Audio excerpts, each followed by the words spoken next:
আসসালামু আলাইকুম, welcome back to my daily blog. আশা করি সবাই সুস্থ এবং ভালো আছেন। আলহামদুলিল্লাহ আমরাও ভালো আছি। আজকে সকাল থেকে রোদ এবং বৃষ্টির খেলা চলছে। এই একটু রোদ, আবার দেখা যায় বৃষ্টি হচ্ছে। এদিকে বৃষ্টি শুরু হয়ে গেছে, কিন্তু তার আগেই আম্মু বিছানার চাদর, পালিশের কভার সব কিছু আর কি ধোয়ার জন্য ভিজিয়ে ফেলেছে। এখন বৃষ্টি দেখে তো মাথায় হাত। যদি এভাবে বৃষ্টি থাকে তাহলে তো কোনো কিছুই শুকাবে না। যদিও ওয়াশিং মেশিনে দেওয়া হয়েছে এবং সব কিছু শুকিয়েই বের হবে, কিন্তু তারপরও যদি একটু কড়া রোদে দেওয়া যায় তাহলে দেখা যায় একটু কড়কড়া ভাব হয় এবং ভেজা ভেজা যে স্যাঁতস্যাঁতে একটা গন্ধ থাকে সেটা আর জামা কাপড়ে হয় না। যে কোনো কাপড় যদি একটু কড়া রোদে না শুকানো হয় তাহলে কিন্তু একটু স্যাঁতস্যাঁতে একটা গন্ধ থেকেই যায়। তো আর কি করা, দেখা যাক কি হয়। অন্যদিকে আমি সব কিছু গুছিয়ে নিচ্ছিলাম। বিছানা চাদর যেহেতু ধোয়াই হয়েছে, তাই ঈদের আগের দিন পুরো সব কিছু আমি চেঞ্জ করে নিয়েছি আর এখানে গুছিয়ে নিচ্ছিলাম সব কিছু একসাথেই। আর আমি যেহেতু বিছানা গুছাচ্ছি, এত শান্তিতে তো আর গুছানো যাবে না। এই যে চলে আসছে তিরিং বিরিং করতে, মানে এত শান্তি করে কিভাবে গুছাবে আর এত সুন্দর করে কেন রাখবে। আমি আসছি, যদিও সে আমাকে একটু হেল্প করতে এসেছে, কিন্তু তার হেল্পটা আর আমার কাজকে বাড়িয়ে দেওয়া। আমি শুধুমাত্র এসেছিলাম বিছানার চাদর এবং ঘরটাকে একটু পরিষ্কার করে রাখতে, বাট এসে আমার কাছে মনে হলো যে আমার সব অ্যাক্সেসরিজ, জুয়েলারি এগুলো সবগুলো হচ্ছে এলোমেলো হয়ে আছে বিগত বেশ কয়েকদিন একটু ঘোরাফেরার কারণে। তাই চিন্তা করলাম এই সব কিছু আমাকে এখন গুছিয়ে রাখতে হবে। ঈদে যদি কোথাও ঘুরতে যাই তাহলে আমি কোনোটাই হাতের নাগালে পাবো না, এবং হুট করে যদি না পাই তাহলে একটা মেস হয়ে যাবে। এরপর দেখলাম আকাশে আবার রোদ উঠে গিয়েছে আর আমি সব জুয়েলারিগুলো সেট করে নিয়েছি। এখন সব মেকআপ প্রোডাক্টগুলো গুছিয়ে রাখছি। এসেছিলাম শুধুমাত্র বিছানা চাদরটা চেঞ্জ করতে, আর এখন এসে কতগুলো কাজ করে রাখছি।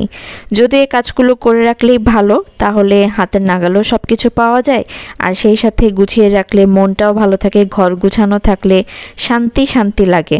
ঘর গুছানো না থাকলে আমার এমনিতে একটু এনজাইটি ফিল হয়, কেমন যেন লাগে পাগল ছাগলের মতো। আর সব কিছু গুছিয়ে রাখলে যেমন সব কিছু দেখতেও ভালো লাগে, নিজের কাছেও একটু প্রশান্তি লাগে। তা আমার ঘরটা তো গুছানো হয়ে গেল। আয়ান তো ওখানে দুষ্টামি করছে, আর সেই সাথে অন্যান্য ঘরগুলো আমি এক এক করে সব কিছু ক্লিন করে রেখেছি। বিছানা চাদরটাই আসলে মেইন, যেটা আমি চেঞ্জ করে রেখেছিলাম, আম্মু হেল্প করেছে। তারপর আমরা দুই বোন মিলে একটু স্কিন কেয়ার করলাম, আগামীকাল যেহেতু ঈদ। এরপর একটা মজার কথা বলি, আমার হাজব্যান্ড এবং আমার ছোটো বোনের হাজব্যান্ড দুই জামাই মেহেদির কথা ভুলে গেলেও আমার বাবা মেহেদি আনতে কোনো ঈদেই কখনোই ভুলে না। শুধুমাত্র ঈদ না, যে কোনো অনুষ্ঠান বা যে কোনো ওকেশনই হোক না কেন, আব্বু মেহেদি নিয়ে আসবেই, যাতে তার দুই মেয়েরা মেহেদি লাগায়। আর যতক্ষণ না লাগাবো ততক্ষণ পর্যন্ত বলবে, মেহেদি লাগাসনি, মেহেদি লাগাসনি। আম্মু দুপুরবেলা ইলিশ মাছ রান্না করছিল, আর ইলিশ মাছ ভেজেওছে, যেটা আমরা দুই বোন খাবো। যেহেতু আগামীকাল থেকে গরু খাওয়া স্টার্ট হয়ে যাবে, তাই তার আগের দিন একদম কমফোর্ট একটা ফুড, এবং ইলিশ মাছটা খেতে অনেক বেশি মজা লাগছিল যখন খেয়েছি। এরপর আর কোনো ভিডিও করিনি, বাইরে একটু গিয়েছিলাম, দেন বাসায় এসেছি। আম্মু এখানে কিমা পুরি নিয়ে এসেছে। একে তো কিমা পুরি, তার উপর পুরি খাচ্ছিলাম অনেক দিন পরে, খেতে বেশ মজা লাগছিল। সবাই এখানে একসাথে বসে খাচ্ছিলাম, আমি, আব্বু, আম্মু, আমার ছোট বোন আর আয়ান। সো সবাই একসাথে মিলে এখানে খাওয়া দাওয়া করলাম কিমা পুরি। আর আয়ানকে ডিম খাওয়াবো বলে আমি ডিম সাথে একসাথে নিয়ে বসেছি।